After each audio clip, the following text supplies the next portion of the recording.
होशियारपुर नाम के एक गांव में माधव अपनी बीवी सीमा के साथ एक छोटी सी झोपड़ी में रहता था। माधव एक मछुआरा था और मछलियां बेचकर अपने घर का गुजारा करता था। माधव एक बहुत ही ईमानदार और मेहनती आदमी था, पर उसकी बीवी सीमा बहुत ही लालची किस्म की औरत थी। माधव सीमा की जितनी मर्जी जरूरत पूरी कर ले, पर सीमा कभी संतुष्ट नहीं होती थी। एक दिन जब माधव मछली पकड़ने के लिए घर से बाहर जा रहा होता है, तभी पीछे से सीमा आवाज देती है, अजी सुनते हो? हाँ बोलो, क्या बात है? जब शाम को आओगे तो मेरे लिए रबड़ी जलेबी लेते आना। कैसी बातें कर रही हो? घर में खाने के लिए तो है नहीं और तुम रबड़ी जलेबी की बातें कर रही हो? आप तो बस हमेशा कंजूसी करते रहा करो। मेरे तो भाग फूट गए आपसे शादी करके। तुम्हारा तो रोज का रोना है। अब मुझे शांति से काम करने जाने दो, वरना हमें भूखा ही सोना पड़ेगा। माधव मछली पकड़ने के लिए चल देता है। कुछ देर बाद वो तालाब के किनारे पहुंच जाता है और मछली पकड़ने लगता है। माधव को बहुत देर हो जाती है, पर उसके जाल में एक भी मछली नहीं आती। हे भगवान, आज तो एक भी मछली मेरे जाल में नहीं आ रही। अब मैं क्या बेचूंगा और कैसे घर का राशन लाऊंगा? कैसे? माधव बार बार जाल पानी में डालता है कि 2-4 मछली ही उसके जाल में आ जाए, पर ऐसा नहीं होता। वो बहुत निराश हो जाता है। लगता है आज का दिन ही मनहूस है। सुबह सुबह सीमा ने दिमाग खराब कर दिया और अब कोई भी मछली पकड़ में नहीं आ रही। एक आखिरी बार जाल पानी में डालकर देख लेता हूँ। अगर कुछ पकड़ में आया तो ठीक, वरना खाली हाथ ही घर वापस चला जाऊंगा। माधव आखिरी बार जाल पानी में डालता है। जाल तो कुछ भारी सा लग रहा है। लगता है कोई मोटी मछली फंस गई है। माधव जैसे ही जाल को खींचकर बाहर निकालता है तो देखता है कि उस जाल में एक सुनहरे रंग की बत्तख फड़फड़ा रही है। सुनहरी बत्तख? मुझे छोड़ दो, मुझे जाने दो, मुझे जल्दी से बाहर निकालो। अरे तुम तो बोल सकती हो। हाँ मैं बोल सकती हूँ, पर तुम जल्दी से मुझे बाहर निकालो वरना मैं मर जाऊंगी। ठीक है, मैं अभी निकालता हूँ। माधव जल्दी से उस बत्तख को बड़े प्यार से जाल से बाहर निकालता है। उस बत्तख के पैर में जाल फंसने के कारण हल्की सी खरोंच आ जाती है, इसलिए माधव उसे अपनी गोद में बैठाकर उस पर मिट्टी लगाने लगता है। अब तुम बिल्कुल ठीक हो जाओगी। तुम बहुत भले इंसान हो, पर तुम इतने उदास क्यों हो? आज मैं एक भी मछली नहीं पकड़ पाया। अब मैं बाजार जाकर क्या बेचूंगा? घर में कुछ भी खाने को नहीं है और मेरी बीवी हर वक्त मुझे ताने मारती रहती है। एक काम करो, तुम्हें जब भी मेरी जरूरत हो तुम इस तालाब के पास आकर 3 बार सुनहरी बत्तख बोलना और मैं आकर तुम्हें एक सोने का अंडा दे जाऊंगी। सोने का अंडा? सच में? हाँ, मैं एक जादुई सुनहरी बत्तख हूँ। तुमने मेरी मदद की और तुम एक अच्छे इंसान हो, इसलिए मैं तुम्हारी मदद करना चाहती हूँ। फिर बत्तख माधव को एक सोने का अंडा देती है, जिसे माधव खुशी खुशी अपने घर ले जाता है। सीमा, जल्दी आओ, देखो मेरे पास क्या है। क्या शोर मचा रखा है? दिखाओ क्या है। माधव सीमा को सोने का अंडा दिखाता है। सीमा की आंखें सोने का अंडा देखकर फटी की फटी रह जाती हैं। हाँ, सोने का अंडा? ये कहीं सपना तो नहीं? नहीं सीमा, ये सच है। ये सचमुच एक सोने का अंडा है। पर ये तुम्हें कहाँ से मिला? ये मैं तुमको या किसी को भी नहीं बता सकता। बस जब भी हमें जरूरत होगी मैं एक सोने का अंडा लेकर आ सकता हूँ। खैर तुम वो छोड़ो और चलो जल्दी से हम इसे बाजार में बेच देते हैं। माधव और सीमा बाजार में जाकर उस सोने के अंडे को बेच देते हैं। सोने के अंडे के बदले उन्हें बहुत सारे पैसे मिल जाते हैं।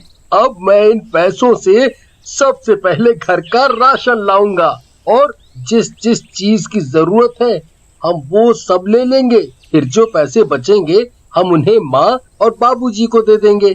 चुप करो जी, चुपचाप ये पैसे मुझे दे दो। मुझे पता है कि मुझे इन पैसों का क्या कर। सीमा माधव से सारे पैसे छीन लेती है और माधव बेचारा चुपचाप देखता रह जाता है। सीमा सारे पैसे अपने नए कपड़ों और बाकी बेकार की चीजों में बर्बाद कर देती है। माधव अगले दिन फिर उस नदी के पास जाता है और 3 बार सुनहरी बतख पुकारता है। तभी सुनहरी बतख वहाँ आ जाती है और माधव को एक सोने का अंडा दे जाती है।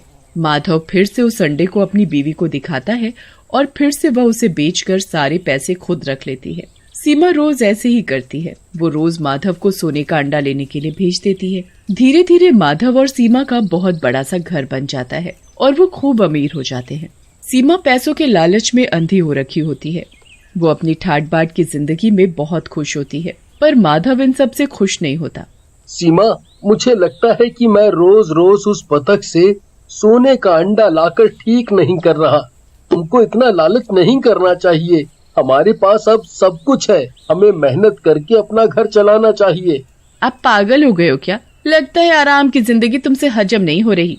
माधव सीमा को बहुत समझाता है, पर सीमा उसकी एक नहीं सुनती।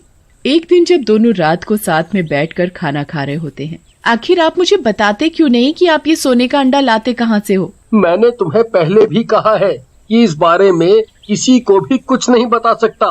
मुझे उस सुनहरी बतख ने बताने के लिए मना किया है। मुझे तो लगता है आप झूठ बोलते हो। आपको मुझ पर भरोसा ही नहीं है। आप नहीं चाहते कि कभी किसी को उस बतख के बारे में पता चले। अरे, मैं सच बोल रहा हूँ और तुमको मैं हमेशा सोने का अंडा ला करके देता तो हूँ। फिर तुम्हें और क्या चाहिए? मुझे तो वो सुनहरी बतख चाहिए। देखो मीना, तुम्हें कभी नहीं बताऊंगा कि वो बतख कहाँ है। वो जहाँ भी है खुश है। उसे आजादी की जिंदगी जीने दो। मीना पूरी रात उस सुनहरी बतख के बारे में सोचती रहती है और सुबह होने का इंतजार करती है। सुबह होते ही जैसे माधव सोने का अंडा लेने के लिए घर से निकल पड़ता है, तभी सीमा भी चुपके माधव का पीछा करने लगती है। माधव उस तालाब के पास पहुंच जाता है और 3 बार सुनहरी बतख पुकारता है। तभी वहां सुनहरी बतख आकर माधव को एक सोने का अंडा दे जाती है। सीमा ये सब एक पेड़ के पीछे से छुपकर देख रही होती है। अच्छा, अब समझ आया कि ये बतख कैसे बाहर आती है। अब तो मैं इस बतख को ही पकड़कर घर ले जाऊंगी और दुनिया की सबसे अमीर औरत बन जाऊंगी। सीमा अगले दिन उस तालाब के पास अकेली आकर 3 बार सुनहरी बतख को आवाज देती है। सुनहरी बतख, सुनहरी बतख, सुनहरी बतख।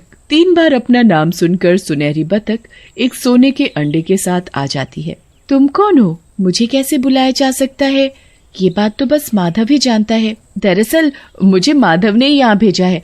माधव बहुत बीमार है, इसलिए उसने सोने का अंडा लेने के लिए मुझे भेजा है।